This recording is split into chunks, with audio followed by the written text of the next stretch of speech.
pour appliquer le statut de Rome. Troisième raison, Monsieur le Président, le règlement du statut de Rome n'est pas celui qui est appliqué devant ce tribunal. De deux choses l'une, ou vous décidez, puisque c'est ce que le ministère public veut, c'est ce que la partie civile veut, ou vous décidez d'appliquer les règles du statut de Rome, mais en même temps, vous acceptez les conséquences en appliquant le règlement de la CPI. Parce qu'on ne peut pas faire une chose et son contraire. Ou vous appliquez les lois internes avec le code, les règlements que nous avons, ou vous appliquez les textes internationaux en appliquant le règlement qui se trouve à la CPI. Parce qu'il est inconcevable d'appliquer les règles du statut de Rome si, à la base, ce n'est pas le règlement de la Cour pénale internationale qui doit s'appliquer. Donc, vous ne pouvez pas, à partir du moment où, depuis que ce procès a commencé, devant votre juridiction criminelle, depuis qu'il a commencé déjà à l'enquête et en phase d'instruction, le règlement de la CPI n'a jamais été appliqué. Ce n'est donc pas ici que l'on va appliquer les règles du statut de Rome en oubliant ce règlement. La quatrième raison, Monsieur le Président, c'est bien lié aux effets, je vais insister là-dessus, aux effets liés à la ratification par la Guinée du statut de Rome. Les effets liés à la ratification par la Guinée du statut de Rome ne vous permettent pas d'appliquer le statut de Rome. Et pour cela, Monsieur le Président, nous faisons juste allusion à deux résolutions. Deux résolutions prises par l'Assemblée des États partis au statut de Rome. Première résolution, c'est la résolution ICC-17-résolution.3 sur la résolution sur la coopération adoptée à la 11e séance plénière de l'Assemblée des États partis au statut de Rome le 11 décembre 2018 par consensus. L'Assemblée des États partis au statut de Rome, par cette résolution sur la coopération, au point 6 dispose que, je cite, rappelle que la ratification du statut de Rome doit avoir pour contrepartie la mise en œuvre dans l'ordre interne des États des obligations qui découlent de cet instrument, en particulier par le biais de la législation d'application, et, à cet égard, invite instamment les États partis au statut de Rome qui ne l'ont pas encore fait à adopter les dispositions législatives et autres mesures qui leur permettent de se conformer pleinement aux obligations que leur impose le statut de Rome. Deuxième résolution, c'est la résolution ICC-ASP-17, résolution 5, sur le renforcement de la Cour pénale internationale et de l'Assemblée des États partis, adoptée à la 13e séance plénière le 12 décembre 2018 par consensus. L'Assemblée des États partis au statut de Rome, en cette résolution sur le renforcement de la Cour pénale internationale et de l'Assemblée des États partis, dispose au point 8 que, je cite, rappelle que la ratification du traité du statut de Rome doit avoir pour contrepartie la mise en œuvre par les États au plan national des obligations qui en découlent, notamment l'adoption de la législation d'application nécessaire, en particulier dans les domaines du droit pénal, de la procédure pénale, de l'entraide et de l'assistance judiciaire au niveau international avec la Cour, invite incessamment à cet égard les États partis au statut de Rome qui n'ont pas encore fait à adopter à titre prioritaire cette législation d'application et encourage l'adoption s'il y a lieu des dispositions relatives aux victimes. C'est clair. Monsieur le Président, Messieurs les assesseurs, la Guinée a adopté des mesures législatives afin de mettre en œuvre le statut de Rome, ratifié le 4 juillet 2003. Le code pénal guinéen a été modifié par la loi numéro 2016/059/AN du 26 octobre 2016 pour pleinement mettre en œuvre les dispositions substantielles, je dis bien substantielles, du statut de Rome, incluant les principes généraux. Le code de procédure pénale guinéen a été modifié par la loi numéro 2016/60/AN du 26 octobre 2016 et prévoit désormais les dispositions relatives à la coopération avec la Cour pénale internationale. Dès lors, Monsieur le Président, le crime contre l'humanité dont on parle, le statut de Rome, prenant donc effet en Guinée en 2016, par l'adoption des tests, des deux tests, le code pénal de 2016, le code de procédure pénale de 2016, en ce qui concerne les infractions qui sont pour lesquelles les infractions de crimes contre l'humanité ou la responsabilité de commandement, c'est uniquement à partir de 2016 que le statut de Rome est effectivement devenu une réalité. Parce que tout simplement, c'est à cette date-là, et conformément aux deux résolutions prises par l'Assemblée des États partis, que la Guinée a accompli, a exécuté ces différentes obligations internationales en ce qui concerne le statut de Rome. On ne peut donc pas penser que ce test peut s'appliquer. Cinquième raison, Monsieur le Président, le principe de la complémentarité ou de la subsidiarité ne permet pas l'application du statut de Rome. Au cours de la 77e session de l'Assemblée générale des Nations unies, la Cour pénale internationale présentait un rapport. Du dit rapport, une résolution a été adoptée par l'Assemblée générale le 2 novembre 2022. L'Assemblée générale, en la dite résolution,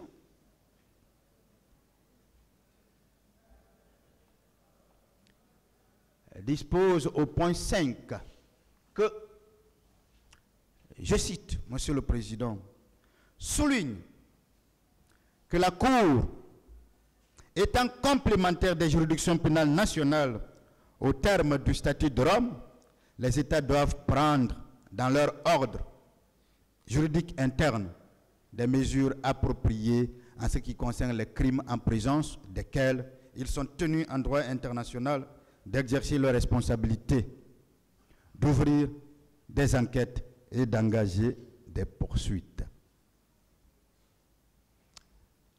D'ouvrir des enquêtes et d'engager des poursuites.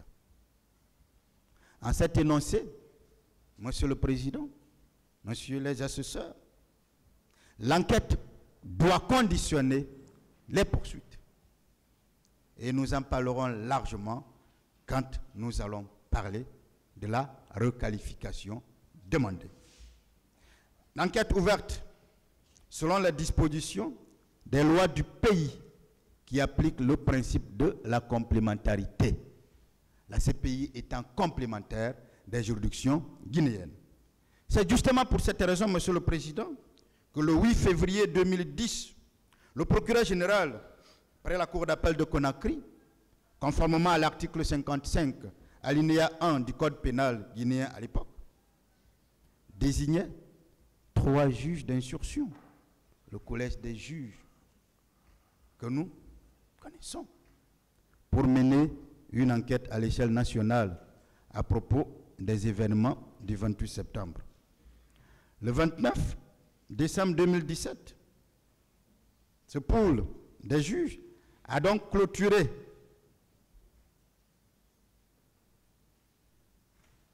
son instruction et renvoyé l'affaire en jugement. Les chefs d'accusation étant retenus: meurtre, assassinat, viol, pillage, torture, enlèvement, entrave, non-assistance à personne en danger et complicité. Ces chefs d'accusation ont été retenus contre les accusés à la fois en tant que présumés auteurs, mais également en tant que complices.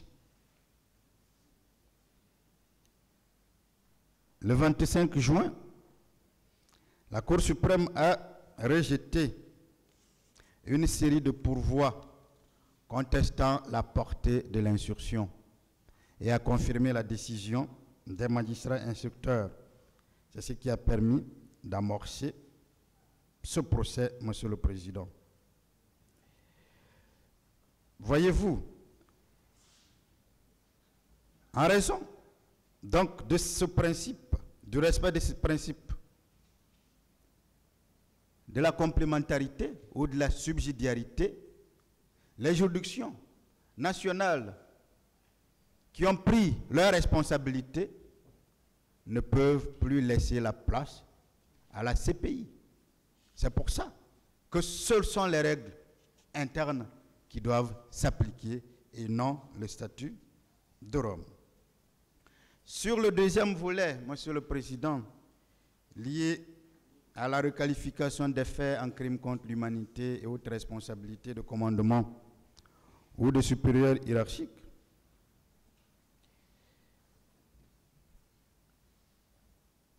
nous voulons d'abord vous dire que la qualification juridique des faits est une opération qui consiste à faire entrer des faits dans une catégorie juridique bien déterminée. C'est donc tenter d'assimiler des faits concrets à une catégorie abstraite énoncée par la loi. C'est en ce sens, d'ailleurs, que la formule « nullum crimen, nulla poena sine lege », selon lequel il ne peut y avoir ni infraction, ni peine sans test de loi, a tout son sens, a tout son pesant d'or. Ceci dit, Monsieur le Président,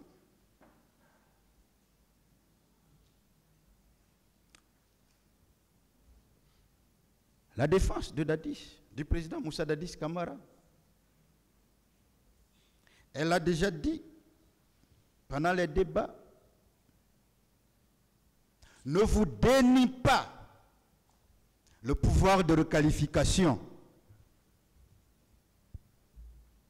Parce qu'en principe, tout juge pénal, qu'il soit juge au correctionnel, juge au criminel, a un pouvoir de requalification pour la simple raison, Monsieur le Président, Messieurs les assesseurs, que le juge pénal n'est pas saisi de qualification et qu'il a le devoir d'examiner la qualification des faits qui lui sont soumis. Il dispose donc en principe de larges pouvoirs lors de l'instruction définitive d'une affaire afin de s'assurer de la matérialité des faits. Attention, il ne s'agit pas d'un pouvoir discrétionnaire. Il ne s'agit pas d'un impérium. Pourtant, lorsqu'il est saisi, à l'initiative du magistrat instructeur ou du ministère public, ou encore de la partie civile ou des parties civiles, il est limité dans le cadre de sa saisine en raison du principe de la séparation des fonctions de poursuite et de jugement. L'article préliminaire du Code de procédure pénale énonce que la procédure pénale doit garantir la séparation des autorités chargées de l'action publique et des autorités chargées de jugement. Exceptionnellement, Monsieur le Président, exceptionnellement, et c'est là qu'interviennent les limites au pouvoir de requalification que le président Dadis ne vous dénie pas, que la défense du président Dadis ne vous dénie pas. Exceptionnellement, le pouvoir de requalification a pour limite le respect des droits de la défense. En clair, personne, mais je dis bien personne, en tout cas du côté du président Dadis, ne vous a dénié le pouvoir de requalification. Ce que l'on veut vous faire comprendre, c'est que vos pouvoirs sont limités en général et qu'en l'espèce, il y a une impossibilité de requalifier les chefs d'accusation en crime contre l'humanité et autres responsabilités de commandement. Ainsi, si le principe est le pouvoir de requalification, ce pouvoir se heurte au respect des droits de la défense, qui est donc l'exception. Concrètement, cela veut dire qu'il n'est pas dans le pouvoir souverain, qu'il n'est pas dans le pouvoir discrétionnaire, qu'il n'est pas dans l'impérium du juge pénal de procéder à la qualification des faits de la poursuite sans avoir à s'interroger sur l'observation des droits de la défense. Ces droits ne peuvent en aucun cas faire l'objet de violations. Ces droits ne peuvent en aucun cas faire l'objet d'inobservation. Non seulement cela reviendrait à l'arbitraire d'un juge, mais cela reviendrait à ouvrir la voie à la censure qui interviendra demain ou après-demain parce que votre décision pourra faire l'objet de recours. Les droits de la défense sont sacrés.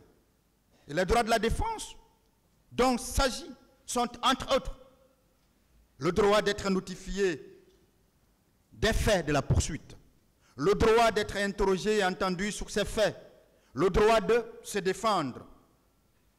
De ce point de vue, Monsieur le juge président, Messieurs les juges assesseurs, l'article préliminaire du Code de procédure pénale énonce les caractères de la procédure pénale, les conditions de la poursuite, la responsabilité des autorités chargées de l'action publique, l'obligation pour les autorités judiciaires de respecter les garanties procédurales suivantes. Le principe de la présomption d'innocence, vous l'avez toujours respecté, d'ailleurs en distinguant entre les juridictions créées par les vainqueurs de la Seconde Guerre mondiale, qui n'ont pas la même perception de la présomption d'innocence. Je vous ai dit que vous avez pleinement démontré que vous maîtrisez et respectez la présomption d'innocence, même si le parquet n'en fait pas autant, même si la partie civile n'en fait pas autant. C'est aussi le droit à un procès équitable, le droit à la défense, le droit de la personne poursuivie d'être informée de ses droits, le droit pour toute personne d'être jugée dans un délai raisonnable et de voir sa condamnation examinée par une juridiction. Est-ce que, Monsieur le Président, pour les faits graves de crimes contre l'humanité, pour les faits graves de responsabilité de commandement, est-ce que le président Moussa Dadis Camara a été interrogé sur ces faits pour qu'il donne sa version des faits. Est-ce que ces faits lui ont été notifiés?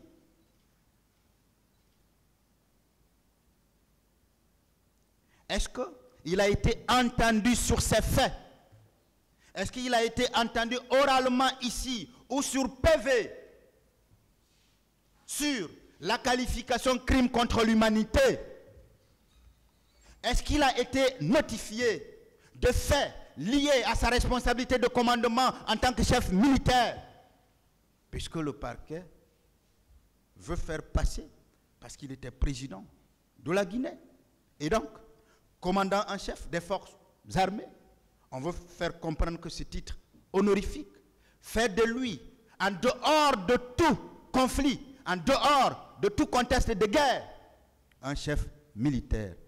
Mais nous allons arriver et nous allons démonter cela de manière très élémentaire par les armes que le parquet lui-même nous a remis à travers les décisions qu'elle a produites pour vous inspirer, pour asseoir la conviction de ce tribunal. À partir du moment où le président Moussa Dadis Camara n'a jamais été entendu sur ces faits, à partir du moment où ces faits ne lui ont jamais été notifiés, à partir du moment où il ne s'en est jamais défendu, il ne peut y avoir de requalification. Parce que votre pouvoir de requalification n'est pas souverain. Votre pouvoir de requalification doit se heurter au respect des droits de la défense. Parce que si vous requalifiez, vous aurez commis l'arbitraire. Et si vous commettez l'arbitraire, votre décision est devant sûre d'être censurée. Je sais, Monsieur le Président, que vous n'accepterez jamais d'être trompé dans ce sens-là. C'est pour ça que les dernières parties de mes plaidoiries sont justement consacrées à la tentation des erreurs judiciaires qui pourraient intervenir et les responsables de telles erreurs qui peuvent vous induire encore une fois à déshumaniser la justice. On ne peut pas aujourd'hui sur ce point-là indiquer. Mais j'étais dans un cadre général, Monsieur le Président, puisque je parlais de tout juge pénal. Je viens avec toute la pédagogie qu'il faut. Mais je voudrais m'adresser au tribunal criminel que vous êtes. Je voudrais m'adresser aux faits criminels dont la qualification est demandée. Ces crimes contre l'humanité, qui sont des crimes complexes, qui sont des crimes graves, qui sont des crimes difficiles à cerner. Ce n'est pas pour ne rien que ces crimes sont connus par les juridictions internationales. Ce n'est pas pour ne rien que tout le monde ne peut pas être juge devant ces juridictions internationales. Ce n'est pas pour ne rien que tout le monde ne peut pas être avocat devant ces juridictions internationales. Il ne suffit pas de prendre un code pénal et de le lire pour comprendre ces crimes. Et c'est exactement ça le problème du ministère public. Et vous le comprendrez qu'ils ont commis des fautes. Qu'ils ont commis des fautes professionnelles. Et j'espère de tout cœur que le garde des Sceaux nous suit. Et vous le verrez. Il y a une impossibilité de requalification par le juge criminel que vous êtes des infractions de droit commun en crime contre l'humanité. Je vais vous donner les raisons, Monsieur le Président. Les premières raisons ont été déjà évoquées par mes prédécesseurs. Je ne reviendrai pas là-dessus, puisque j'en ai d'ailleurs parlé tout à l'heure. C'est bien l'autorité de la chose jugée. C'est discutable. C'est vraiment discutable. Et c'est honnête. C'est pour ça que je n'en parle pas. Je reviens au respect. La deuxième raison, c'est le respect de la légalité interne. Le respect de la légalité interne. Conformément à l'article 141 du Code de procédure pénale, Monsieur le Président, Monsieur les assesseurs, l'instruction préparatoire est obligatoire en matière de crime, sauf disposition spéciale. Elle est facultative en matière de délit et de contravention. L'instruction préparatoire est obligatoire en matière de crime. Le crime contre l'humanité, Monsieur le Président, comme son nom l'indique, est un crime. En plus d'être un crime, c'est un crime international d'une extrême gravité. Pouvez-vous requalifier, juger des personnes pour crime, alors qu'aucune instruction n'a été faite dans cette affaire? Alors que la légalité interne impose qu'en matière criminelle, que l'enquête, que l'instruction soit obligatoire. Est-ce qu'il y a eu des enquêtes particulières, des enquêtes faites sur le chef de crimes contre l'humanité? Est-ce qu'il y a eu des enquêtes faites sur le chef de responsabilité de commandement? Pour que la poursuite, pour que l'on vous demande de requalifier un crime qui n'a jamais fait l'objet d'enquête, qui n'a jamais fait l'objet d'instruction préparatoire. En tout cas, dans ce dossier, les faits ayant fait l'objet d'enquête et d'instruction préparatoire sont le meurtre, l'assassinat, la torture, la séquestration, l'enlèvement, les coups et blessures, le vol à main armée, l'abstention délictueuse. D'ailleurs, c'est un délit. Et tout ce qui s'ensuit. Nulle part dans l'ordonnance de renvoi, nulle part il n'a été question de crime contre l'humanité. Nulle part il n'a été question de responsabilité de commandement. Comment voulez-vous, alors même que la loi impose une instruction, des enquêtes, que la poursuite vous demande de requalifier en ces faits qui n'ont jamais fait l'objet d'enquête et d'instruction préparatoire? Est-il juridiquement concevable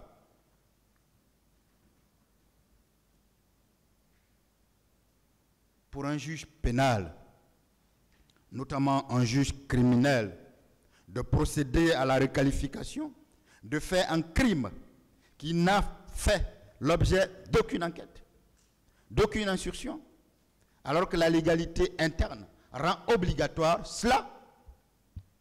Je rappelle que le droit pénal est un droit de certitude. Ce n'est pas un droit qu'on interprète par analogie. C'est un droit d'interprétation stricte.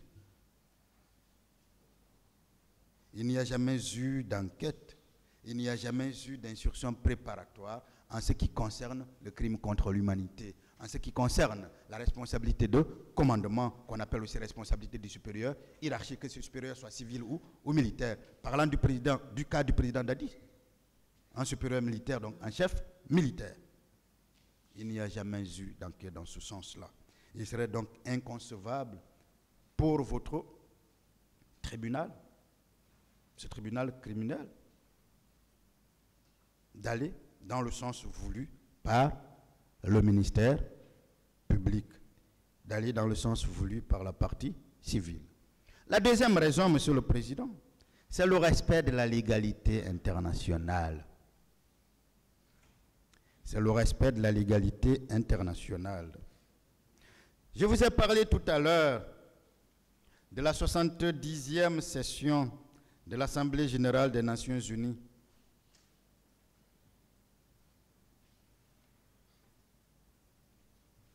La Cour pénale internationale a présenté un rapport. Je vous ai dit, au point 5, ce qui était noté.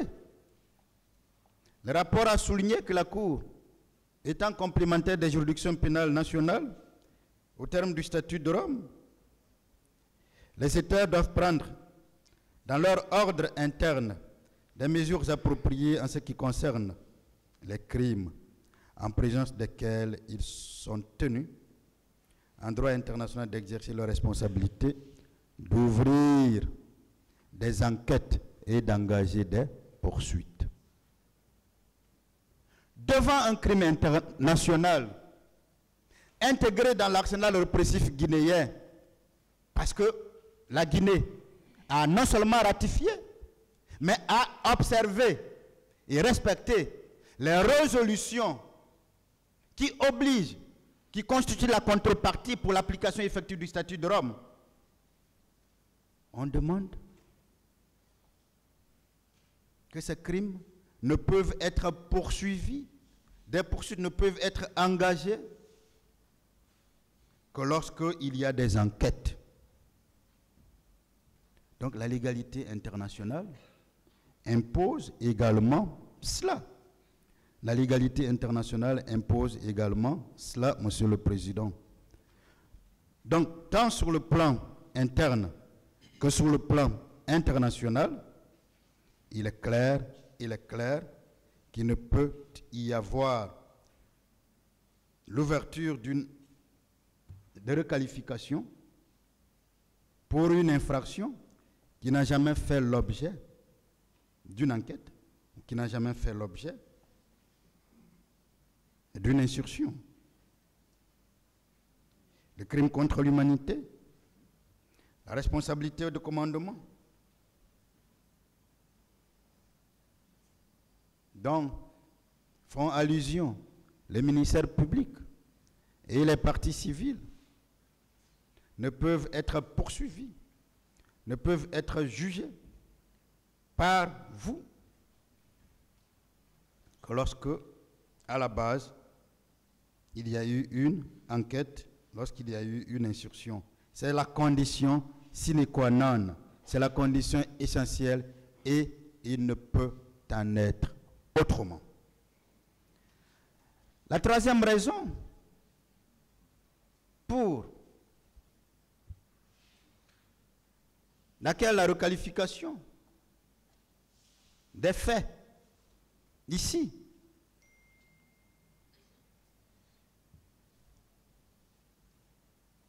sont impossibles, c'est bien l'absence du contexte propice à la commission du crime contre l'humanité.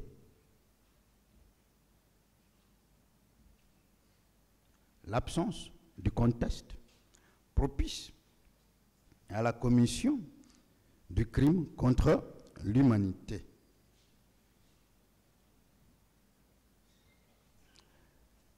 Monsieur le Président, le contexte des crimes contre l'humanité tel que nous connaissons, tel qu'il a été établi par la Charte de Londres, qui est naturellement la convention qui établit ou qui fonde le tribunal militaire international de Nuremberg, désigne comme crime contre l'humanité une violation délibérée et ignominieuse des droits fondamentaux d'un individu ou d'un groupe d'individus inspirés par plusieurs motifs. Je reviendrai sur ces motifs. La notion de crime contre l'humanité est donc une catégorie complexe de crimes punis au niveau international, punis également au niveau national par un ensemble de tests qui regroupent cette incrimination. Ces tests-là existent dans notre droit aujourd'hui et se trouvent consignés dans le Code pénal de la République de Guinée.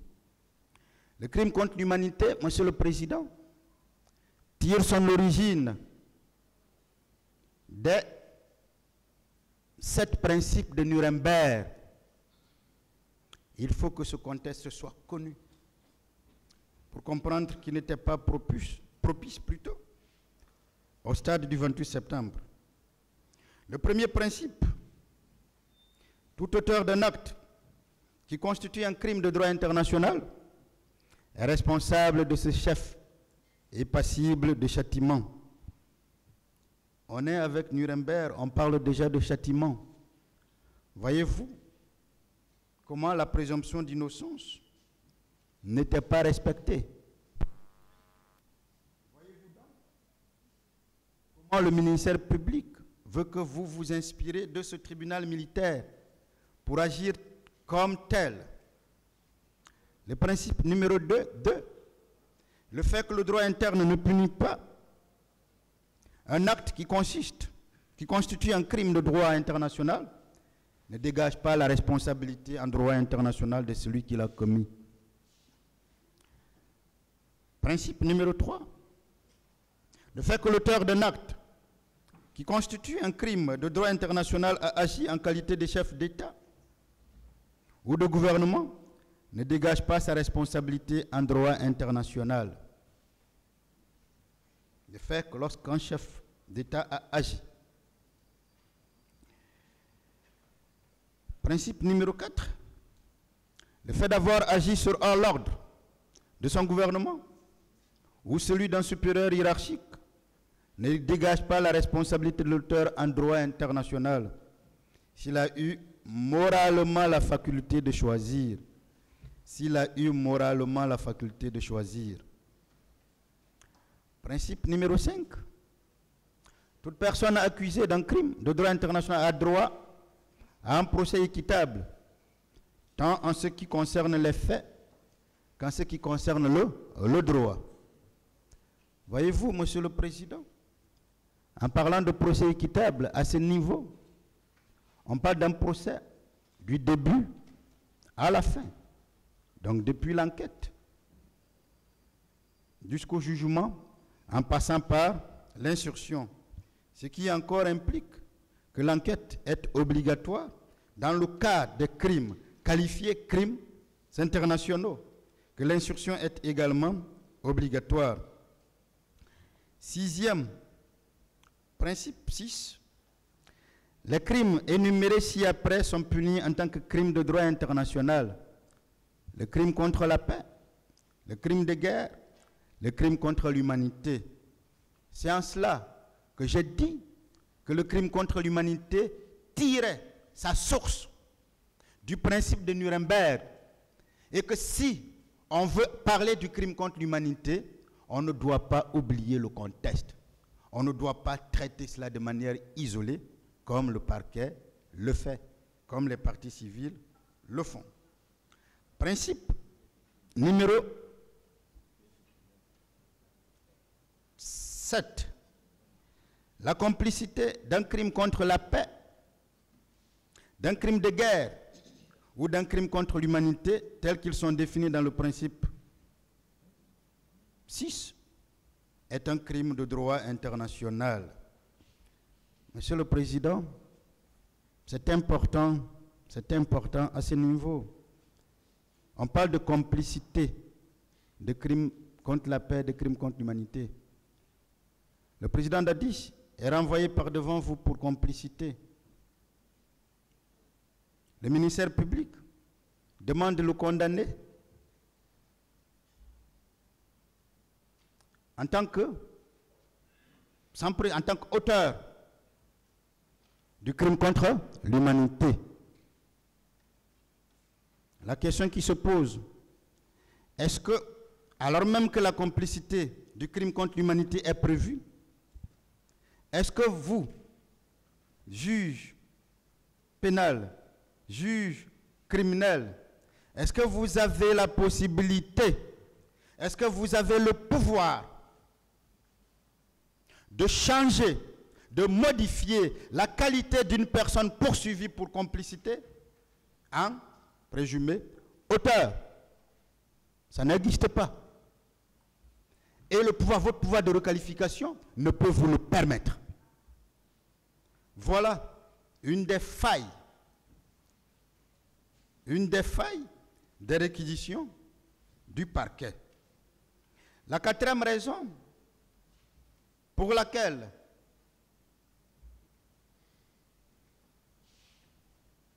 il est impossible de procéder à la requalification, c'est bien le manque de présentation des faits dont la requalification vous est demandée. pour la défense du président Dadis, vous ne pouvez pas requalifier ce qui n'existe pas, ce qu'on ne vous a pas présenté.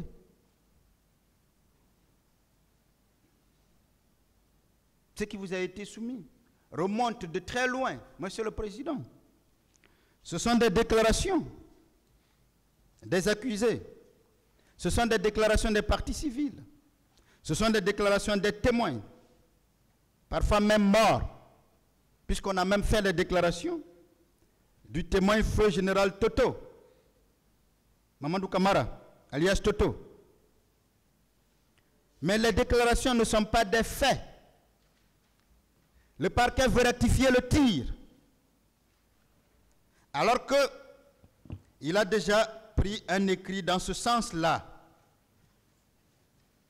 La parole est libre, l'écrit est serve. Et cet écrit se trouve encore dans le dossier, Monsieur le Président. Est-ce que les déclarations d'un accusé sont constitutifs de faits? Est-ce que les déclarations d'un témoin sont constitutifs de faits?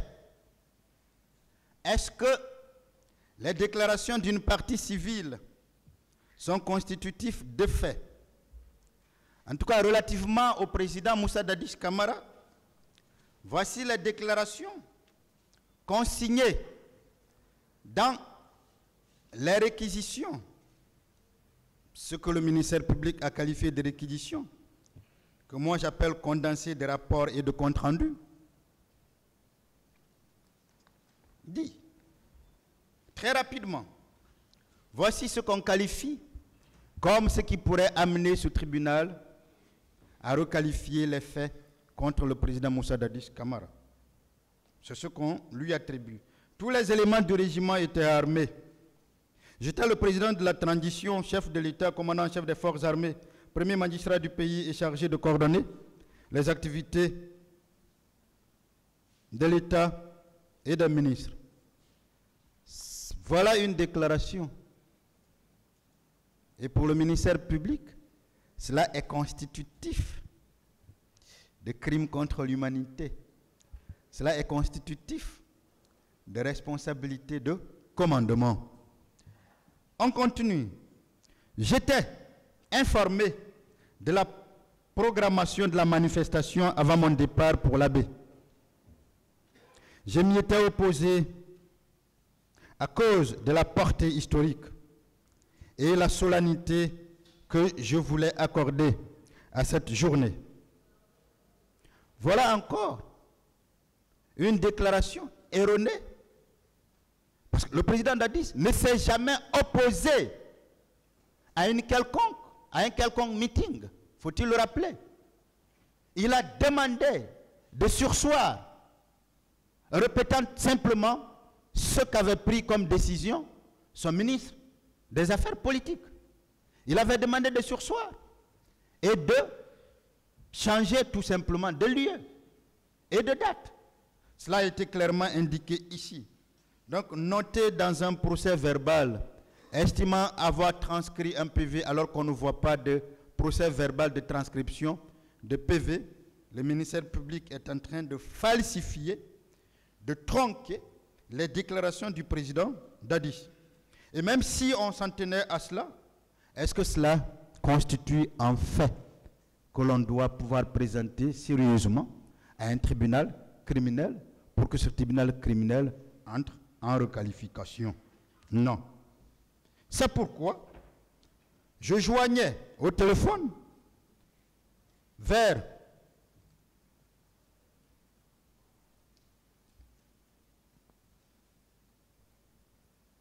1h du matin le leader politique, M. Sidya Touré, pour lui demander non seulement le report de la manifestation, mais aussi sa délocalisation pour le stade de Nanga. Celui-ci me disait qu'il se faisait trop tard.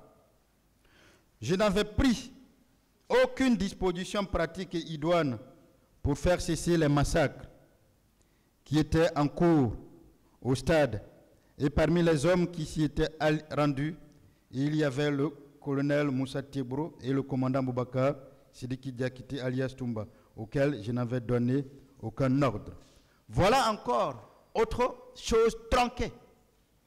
Le président Dadis, Moussa Dadis Camara, a clairement expliqué ici toutes les mesures qui avaient été prises. Comment un parquet, parce qu'à court d'arguments, peut bien indiquer dans un document que lui seul, dont lui seul connaît la qualification, que le président a dit qu'il n'a rien fait pour prévenir ces manifestations, qu'il n'a rien fait pour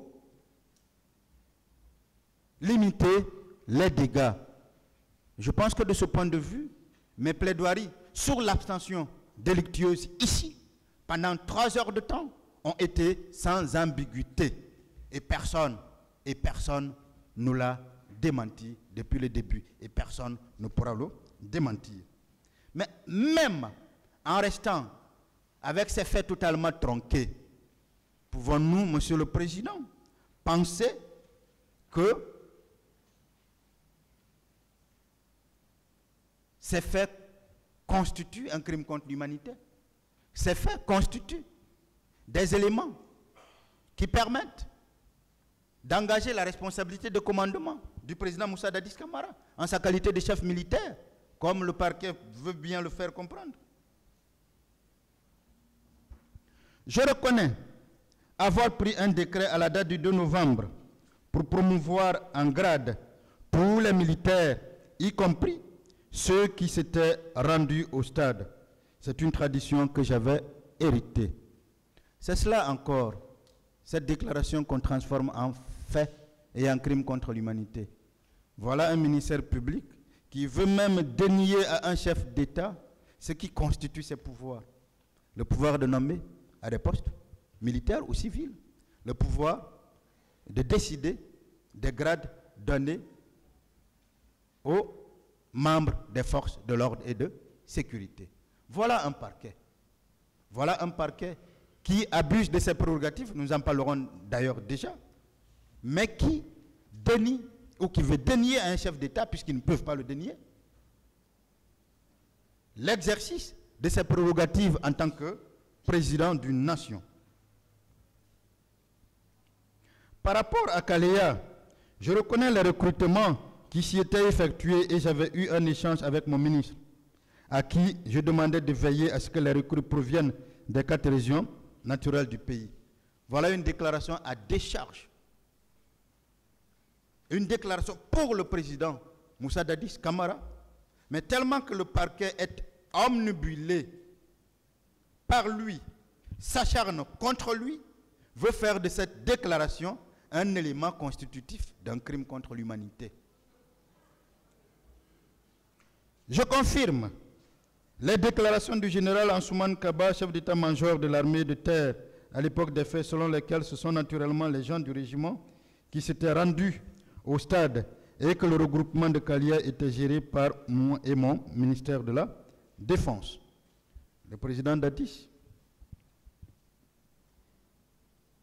a toujours dit ici qu'il a été informé par son ministre de la Défense et qu'il lui a demandé, étant le seul responsable des recrutements en sa qualité de ministre de la Défense, de bien faire ce qui est bien pour le pays, en recommandant qu'il fasse en sorte que ce recrutement intègre toutes les sensibilités du pays. Tous les éléments de la présidence étaient coiffés de bérets rouges. Voilà un autre élément de crime contre l'humanité pour le parquet. Je confirme les exactions perpétrées au stade, même si je n'y étais pas personnellement. Qui pouvait nier ce qui s'est passé au stade du 28 septembre? Les médias en ont parlé. C'est pourquoi je ne crois pas qu'un seul des accusés ici présents ait nié que des faits graves, des faits crapuleux, des faits ignominieux ont été commis au stade du 28 septembre. Le président Dadis en a été informé. Il a d'ailleurs essayé de communiquer là-dessus, conformément aux informations que lui remontaient les personnes qui agissaient en son nom et pour son compte. Je fais bien sûr allusion aux différents ministres, au comité de médiation, au comité de crise, au comité de gestion des corps qu'il avait mis en place. C'était donc normal pour la transparence, en tant que première autorité du pays, autorité légale du pays, la voix la plus autorisée, qu'il communique là-dessus. J'avais été informé des tortures qui étaient infligées aux personnes enlevées au stade dans l'enceinte du camp Koundara, où Begré avait été nommé comme commandant, malgré son grade de sergent, par le commandant Aboubakar Sidiki, Diakité alias Toumba, dont moi-même avait entériné. Je recevais également des informations relatives au cas des charniers, mais je ne sais pas où ils se trouvent. Et personne de mes proches ne m'a donné une indication concernant ceci. Ce sont ces déclarations-là, Monsieur le Président, Messieurs les juges assesseurs, que le parquet considère comme fait, comme élément du crime contre l'humanité. Je n'avais fait aucun déplacement pour aller constater de visu l'ampleur des massacres survenus au stade et ne réussissais pas à y déployer une nouvelle unité pour faire cesser les exactions qui étaient en train d'être perpétrées contre les nombreux manifestants. Je réaffirme que c'était bien les éléments de la présidence qui s'étaient rendus au stade. À ma qualité de chef d'État à cette époque, je disposais du pouvoir de nommer et de démettre toute personne à tout poste de responsabilité. Les bérets rouges qui s'étaient rendus au stade du 28 septembre relevaient de la garde et ils pouvaient bien agir de concert avec ceux qui arboraient des courriers. Je ne peux pas m'exclure des événements du 28 septembre en ma qualité de président, d'alors au même titre que le général Sekouba, qui malheureusement n'a pas été renvoyé devant ce tribunal, de ce siège par la faute du régime précédent. Est-ce que ces déclarations-là peuvent être considérées comme des faits? Est-ce que ces déclarations-là peuvent être considérées comme des faits constitutifs de crimes contre l'humanité? Voilà un homme qui reconnaît sa responsabilité morale. Il le dit en tant que chef d'État, en tant que président. Mais à qui on veut, vaille que vaille, coller des infractions. Et puisqu'on ne peut les prouver, on invente d'autres faits pour les soumettre à l'examen de ce tribunal criminel, alors même que ces faits, en aucun cas, n'ont pas été présentés, alors même qu'il est impossible de procéder à une telle requalification. Cinquième raison, Monsieur le Président, Messieurs les juges assesseurs, cinquième raison qui ne vous permettent pas de requalifier ce fait, c'est bien l'absence de réunion des conditions pour la responsabilité de commandement. Je vous ai dit à l'entame que l'on veut tenir le président Moussa Dadis Camara dans les liens de la responsabilité de commandement ou du supérieur hiérarchique, motif tiré de ce que, à l'époque des faits, il était le président et conséquemment, il était le commandant en chef des forces armées. Et le parquet tire la conclusion hâtive qu'il était donc chef militaire. Mais les formes de responsabilité de commandement, que ce soit du chef militaire, ou du supérieur hiérarchique militaire, ou du supérieur hiérarchique civil, suppose 3 conditions nécessaires et cumulatives. La première condition, c'est bien l'existence d'une autorité hiérarchique, qu'elle soit civile ou militaire. On me dira que le président Moussa Dadis Camara était une autorité hiérarchique. Oui, c'était le président du pays à l'époque des faits. On me dira qu'il est militaire de profession. Oui. Et pour cette raison, on veut le transformer en chef militaire. Mais je vais aller avec le raisonnement du parquet. Le président Moussa Dadis Camara, en sa qualité de commandant en chef des forces armées, au moment de la commission des crimes, le 28 septembre 2009, au stade éponyme, ne peut voir sa responsabilité engagée et établie en raison de cette qualité. Être commandant en chef des forces armées, je le répète, j'insisterai là-dessus pour que ce soit clair, est un titre honorifique qui n'intègre pas le président dans la hiérarchie militaire. L'article 71 du Code militaire est très clair là-dessus, parce qu'il cite les éléments de la hiérarchie militaire.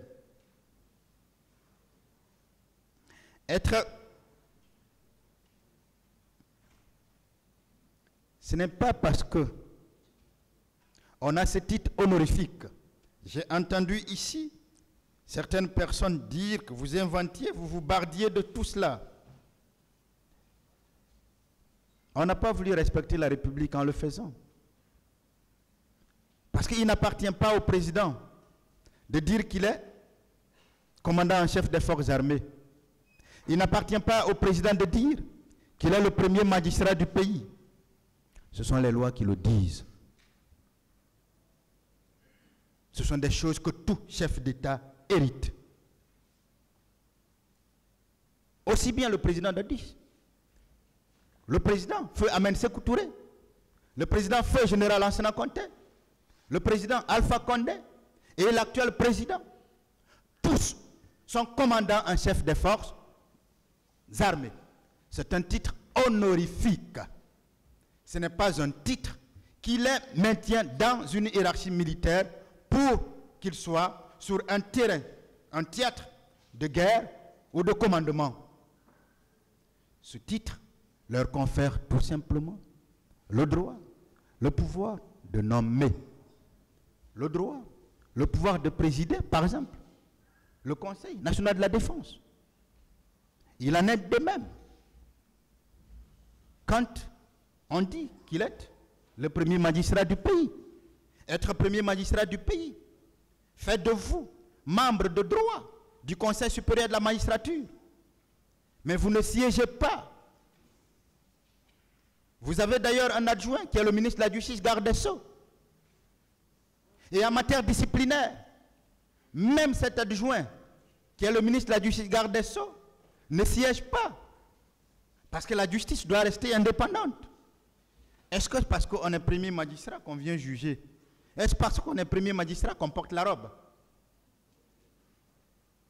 Et il ne faut pas, alors qu'on mélange tout, que l'on confonde ces titres honorifiques que tout chef d'État a en vertu des lois de la République, à une invention ou à un début, à un élément constitutif d'une quelconque infraction, fût-elle un crime contre l'humanité.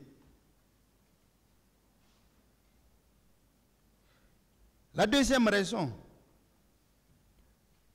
l'autre condition, Monsieur le Président, pour que la responsabilité de commandement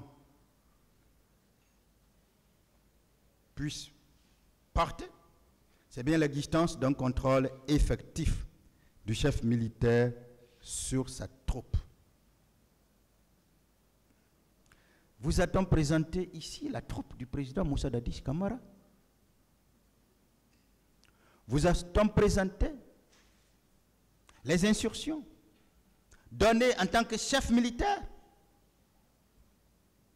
Vous a-t-on présenté le contexte de guerre dans lequel nous étions pour que sa responsabilité de commandement pour chef militaire soit engagée? Parce que la responsabilité de commandement ne peut être engagée qu'exclusivement dans le cadre du crime de guerre. Et je pèse mes mots et je mets au défi le parquet et les parties civiles de trouver une jurisprudence à l'international où on a engagé la responsabilité d'un chef militaire en dehors d'un conflit armé, en dehors d'une guerre.